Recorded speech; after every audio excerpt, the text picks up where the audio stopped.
এবার স্ত্রীকেও হারাচ্ছেন বাশার আল আসাদ।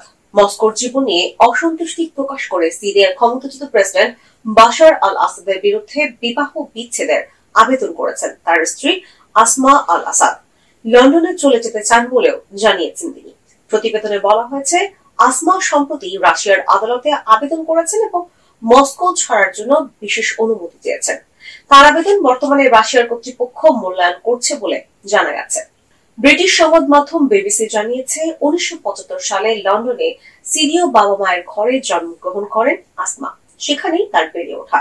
তবে 2000 সালে আসমা সিরিয়ায় যান এবং একই বছর আসাদের সঙ্গে বিবাহ বন্ধনে আবদ্ধ হন। বাবা হাফেজ আল আসাদের মৃত্যুর পর 2000 সালে সিরিয়ার ক্ষমতায় আসেন বাশার আল আসাদ। এরপর 24 বছর শক্ত হাতে শাসন করেন সিরিয়া। তবে 12 দিনের ঝটকা আক্রমণে গত 8 ডিসেম্বর সিরিয়ার রাজধানী দামেস্কের নিয়ন্ত্রণ নেয় হায়াত তাহরির আল শাম ও আরো কিছু বিদ্রোহী গোষ্ঠী। উদ্ভূত পরিস্থিতিতে বিমানে করে দেশ ছেড়ে রাশিয়ায় আশ্রয় নেন প্রেসিডেন্ট বাশার আল আসাদ। ক্ষমতাচ্যুত হওয়ার পর বাশার আল আসাদ মস্কোতে আশ্রয় লাভ করেন।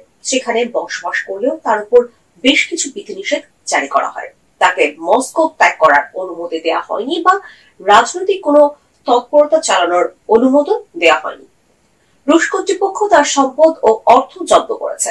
তার সম্পদের মধ্যে ছিল 270 কেজি স্বর্ণ, $2 বিলিয়ন, মস্কোতে 18টি অ্যাপার্টমেন্ট।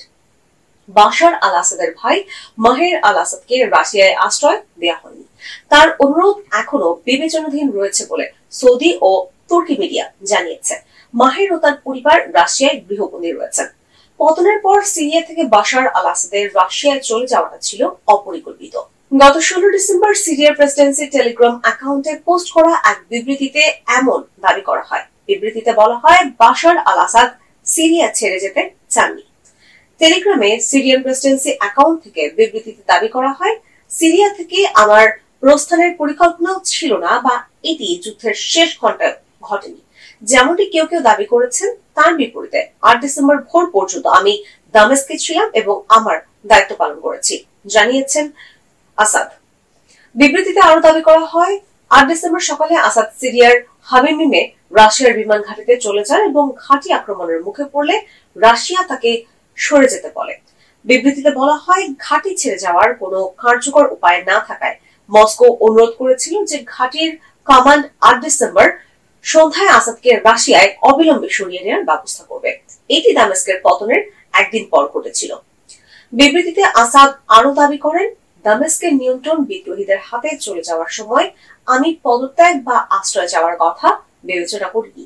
কোনো ব্যক্তি বা দল এমন প্রস্তাব আমাকে দেয়নি, বরং সন্ত্রাসী হামলার বিরুদ্ধে লড়াই চালিয়ে যাওয়াই একমাত্র কর্মপন্থা বলে আমার মনে হয়েছিল।